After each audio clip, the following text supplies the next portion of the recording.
E hoje o programa Mulher, nosso quadro especial sobre comportamento com a nossa psicóloga Ana Gláucia, hoje tá diferente. Hoje nós viemos até o consultório da Ana e a gente vai bater um papo. Ana, seja bem-vinda. Obrigada, ela seja bem-vinda, que é o meu espaço também, é um prazer te receber aqui.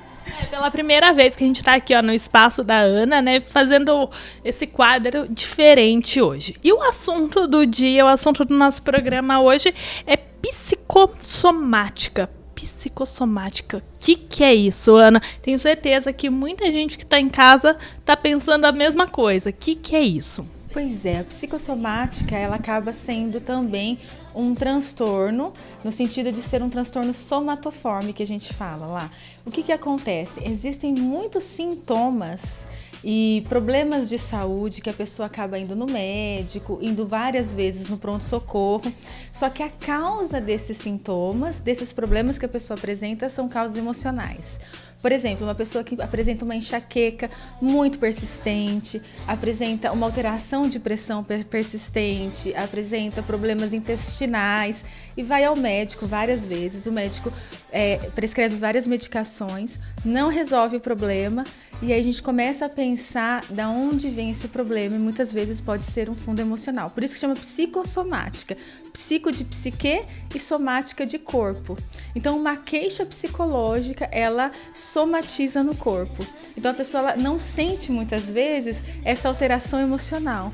Ela vem com uma pontinha do iceberg e vem aí uma alteração física e biológica. E muitas vezes as pessoas param, né, Ana, e falam assim, nossa, mas você acha um problema psicológico me dá uma dor física? Tô sentindo o corpo dolorido, tô sentindo realmente uma dor. Será que eu tô sentindo mesmo? Aí a pessoa já começa até se questionar, né, se realmente essa dor dela existe. Realmente, e a dor realmente existe. Esse que é o interessante e esse que é o grande problema, porque muitas vezes as pessoas elas acabam se concentrando só no sintoma e não se concentra na causa do sintoma.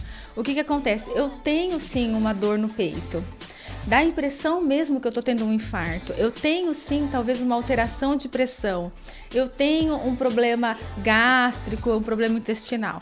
Esse problema realmente ele aparece, mas a questão é que a causa dele é uma alteração emocional. Talvez seja um estresse, ou talvez uma depressão, alguma psicopatologia já instalada que ela vem explicitar num sintoma físico. Então, muitas vezes, e a gente, como a gente é imediatista, a gente vai no médico, a gente quer um remédio para sanar aquele problema. E o problema acaba persistindo, a gente acaba fazendo uma coleção de medicação, que acaba até tendo efeitos colaterais da medicação, sendo que não se resolve o problema. Então, realmente, os sintomas, eles existem, porque às vezes as pessoas podem pensar, né?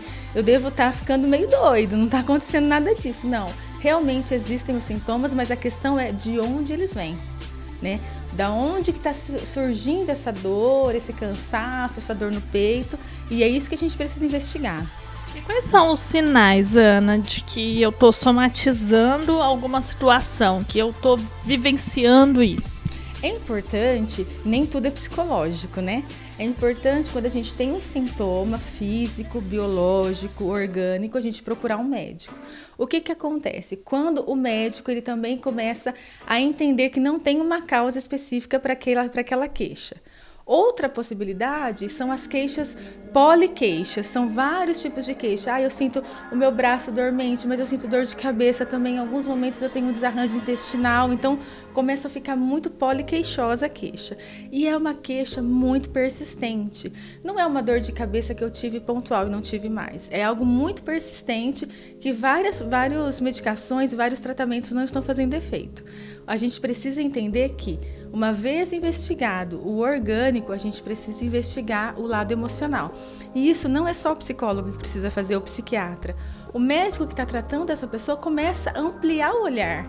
Entender como que é a vida dessa pessoa, a partir de quando ela está trazendo esses sintomas, como que está sendo a rotina, o cotidiano dessa pessoa. E aí o médico ele pode investigar e entender, olha, acredito que você precisa de um psiquiatra, acredito que você precisa de um psicólogo para investigar melhor. Então são alguns sintomas que vão aparecendo nesse sentido. E isso não é, eu já ouvi uma pessoa dizer que é uma fraqueza. A pessoa é fraca, por isso que ela deixa as coisas acontecerem e ela acaba tendo algum tipo de conversão, né? Algum tipo de transtorno conversivo. Não é sinal de fraqueza. Isso é um sinal de que todos nós podemos ter algum tipo de sintomas psicossomáticos, né? Mediante o mundo que a gente vive, né, lá. E o que fazer? O que a gente pode fazer para prevenir ou para remediar esse desconforto, Ana? Remediar, uma vez que esse desconforto, esse problema está instalado, procurar um psiquiatra. O psiquiatra com certeza vai indicar terapia para que as questões emocionais e psicológicas e psiquiátricas elas entrem num eixo e a gente consiga aí entrar na causa do problema. Porque a gente conseguindo mudar um pouquinho e manejar a causa do problema, a gente consegue fazer isso com os sintomas. E para a gente remediar, para a gente prevenir, a gente precisa ter uma vida, uma saúde mental um pouquinho mais equilibrada, né? Então, a terapia, é até legal falar aqui no meu ambiente, né? A terapia, ela não vem só para remediar uma situação. Eu não procuro psicólogo ou psiquiatra só quando eu estou com um problema instalado.